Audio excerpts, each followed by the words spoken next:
आप पिछले कई महीनों से सुन रहे होंगे कि खेला होबे। अब ये खेला होबे जो है ये कहाँ से आया है ये आपको पता है। इस खेला होबे ने भारतीय जनता पार्टी को कहीं ना कहीं उसके मंसूबों पर पानी फेर दिया था। कई राज्यों में चुनाव हुए थे और चुनाव में धीरे धीरे भारतीय जनता पार्टी की सरकारें ध्वस्त होती चली गई। अब राजस्थान की बात कर लें, मध्य प्रदेश की बात कर लें, महाराष्ट्र की बात कर लें, आप दिल्ली की बात कर लें, झारखंड की बात कर लें, पश्चिम बंगाल की बात कर लें, भारतीय जनता पार्टी धीरे धीरे बैकफुट पर आती गई और कहीं ना कहीं उसके साथी उससे छूटते गए। लेकिन बिहार में नीतीश कुमार 2013 में साथ छोड़े थे, लेकिन मात्र 2 साल में वापसी कर लिए और इसके पीछे की रणनीति भी थी। क्या रणनीति थी हम इसकी चर्चा आपसे करेंगे, लेकिन जब इसकी चर्चा हम करेंगे तो विस्तृत आपको बताएंगे कि आखिर इसके पीछे की रणनीति क्या है और नीतीश कुमार क्या सोच रहे हैं। 2013 में अलग होने के बाद 2014 का चुनाव नीतीश कुमार लड़े और उस समय नीतीश कुमार का नाम बड़ी तेजी से आगे आ रहा था प्रधानमंत्री के उम्मीदवारी के रूप में, क्योंकि ताज़ा ताज़ा वो भारतीय जनता पार्टी से अलग हुए थे। लेकिन सब सामूहिक जो निर्णय लेना था वो निर्णय नहीं हो सका और नीतीश कुमार को अलग से चुनाव लड़ना पड़ा। ऐसी स्थिति में 2015 में नीतीश कुमार को भी समझ में आ गया था कि उनके लिए उचित क्या होगा। उन्होंने लालू प्रसाद, जिनके विरुद्ध वो सत्ता में आए थे, जिनकी नाकामियों के दिखा करके, जिनके बारे में बहुत कुछ कह करके नीतीश कुमार सत्ता में आए थे, उसके बाद नए अध्याय की शुरुआत हुई। लालू प्रसाद और नीतीश कुमार मिल करके 2015 में चुनाव लड़े थे और उसके बाद जो कुछ भी हुआ वो आप सब जानते हैं। पश्चिम बंगाल का चुनाव तुरंत हुआ है और पश्चिम बंगाल के चुनाव में एक शब्द आया था जो ममता बनर्जी ने कहा था, खेला होबे। इस खेला होबे को बिहार ने भी एडॉप्ट कर लिया है और लगातार आप देख रहे होंगे विपक्ष इस बात को लेकर के मुखर है कि खेला होबे। 2020 का जो विधानसभा का चुनाव हुआ उसमें परिणाम को लेकर के बहुत सारी बातें हुई और नीतीश कुमार पर बार बार तंज कसा जा रहा है कि नीतीश कुमार तीसरे नंबर की पार्टी बन गए हैं। नीतीश के तीसरे नंबर की पार्टी बनने के पीछे कहा जा रहा है कि भारतीय जनता पार्टी है और बहुत प्रयास के बाद भी भारतीय जनता पार्टी नीतीश कुमार को और नीचे गिराना चाहती है। नीतीश कुमार कमजोर होंगे तो भारतीय जनता पार्टी मजबूत होगी और मुख्य लड़ाई में नीतीश कुमार नहीं बल्कि भारतीय जनता पार्टी होगी और ये बातें नीतीश कुमार भी समझ रहे हैं। नीतीश कुमार दिल्ली में रहे थे और दिल्ली में बहुत सारी बातें ऐसी हुई हैं जिसको लेकर के बिहार में चर्चा का विषय बना हुआ है। अब ये चर्चा दिशा दिखा रही है कि नीतीश कुमार अगला स्टेप क्या लेंगे। आपको बता दें कि प्रशांत किशोर से नीतीश कुमार की मुलाकात की चर्चा तो खूब हो रही है, क्योंकि ये एक ऐसी घटना है जो काफी लंबे समय के बाद हो रही है और नीतीश कुमार के प्रति प्रशांत किशोर के झुकाव को लेकर के भी चर्चाएं हुई हैं।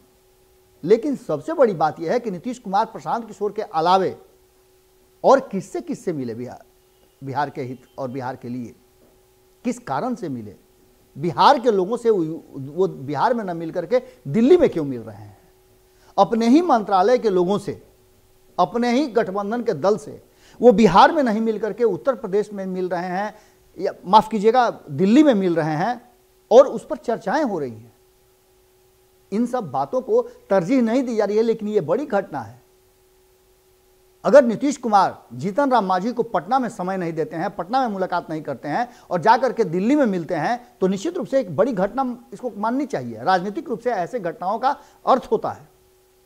नीतीश कुमार प्रशांत किशोर से मिलने के बाद मुकेश सहनी से दिल्ली में मिले हैं।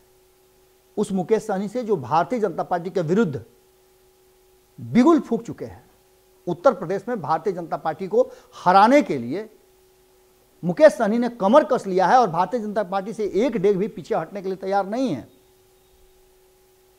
ऐसी स्थिति में नीतीश कुमार के लिए इससे बड़ा तुरुप का पत्ता कौन हो सकता है।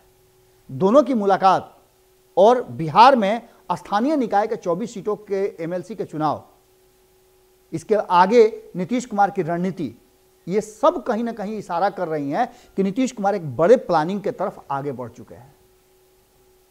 कहीं ऐसा तो नहीं कि नीतीश कुमार 24 सीटों के जो एमएलसी के चुनाव होने हैं उससे सीट शेयरिंग के समझौता से खुश नहीं हो सकता है कि इस बात को लेकर के भी नीतीश कुमार और मुकेश सहनी की मुलाकात हुई हो। उत्तर प्रदेश चुनाव में मुकेश सहनी क्या कुछ करने जा रहे हैं और बिहार में आने वाले समय में क्या कुछ होना है, इस पर भी चर्चा हुई होगी।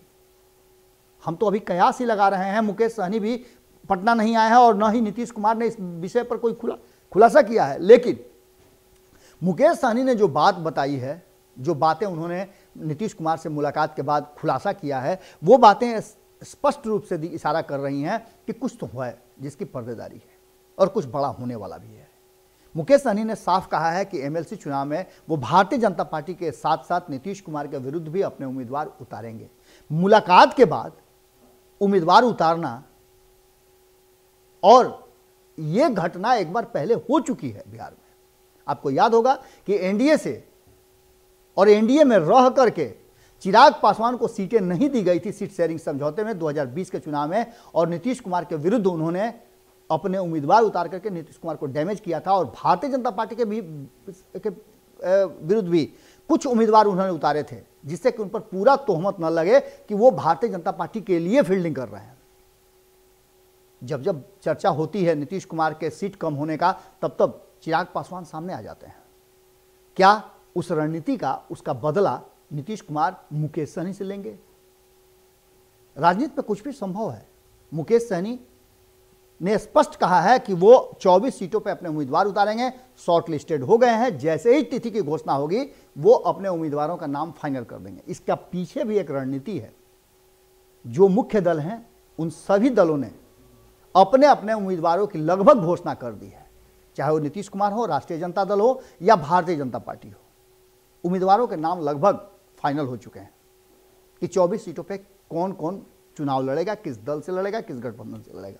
लेकिन उन नामों की जो सूची है उसे खुलासा नहीं कर रहे हैं मुकेश सहनी। इसके पीछे भी एक रणनीति है, और तब ये नाम ज़्यादा घातक हो जाएगा। और खास करके कहा जाए तो भारतीय जनता पार्टी को ज़्यादा इससे डर होना चाहिए, क्योंकि मुकेश सहनी नीतीश कुमार से मुलाकात के बाद उस नामों की घोषणा करेंगे तो निश्चित रूप से ये 2020 के चुनाव का एक बड़ा बदलाव हो सकता है।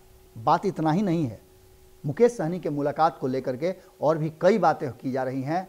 एक बड़ी बढ़िया कहावत है हमारे यहाँ, कहा जाता है कि कोई भी काम करने से पहले या तो भगवान को याद किया जाता है, या फिर उस काम को करने से पहले उसकी पूरे प्रकृति को, रूट चार्ट को बना लिया जाता है।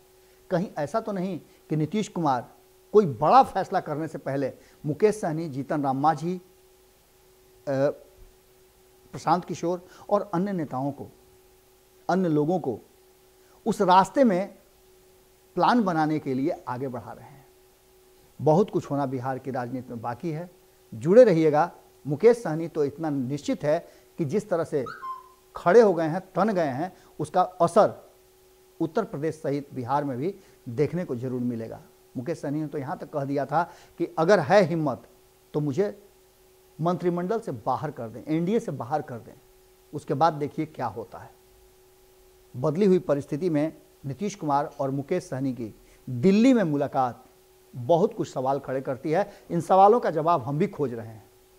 जो नेता बोलते हैं वो और जो वो सोचते हैं, दोनों में काफ़ी अंतर है। मुकेश सहनी भी गाहे बगाहे हम इंतज़ार कर रहे हैं। जैसे ही मुकेश सहनी पहुंचते हैं हम उनसे पूछेंगे ज़रूर कि आखिर दिल्ली में मुलाकात का क्या कारण है। बिहार में साथ रहते हैं, एक ही मंत्रिमंडल में है, उसके बावजूद भी दिल्ली में मुलाकात के क्या मायने हैं।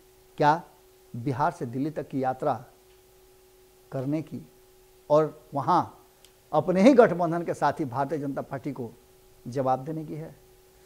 इंतजार कीजिए, बहुत जल्दी आपके सामने ये भी बताएंगे। बहुत बहुत धन्यवाद, नमस्कार। अगर ये वीडियो पसंद आई और वह बिहार के राजनीति और बिहारियत से सरोकार रखेनी तो सब्सक्राइब बटन दबा के चैनल के सब्सक्राइब कर ली। ओजे एगो घंटी बा, ओकरा बटन दबा देला से कुल सटीक और मारक खबर रुआ मुफ्त में मिल जाई। अगर रुआ पत्रकारिता के हमनी के नया प्रयोग में सहयोग कर चाहतानी तो ज्वाइन बटन दबा दी। पेटीएम नंबर नोट कर ली 9386816700। धन्यवाद।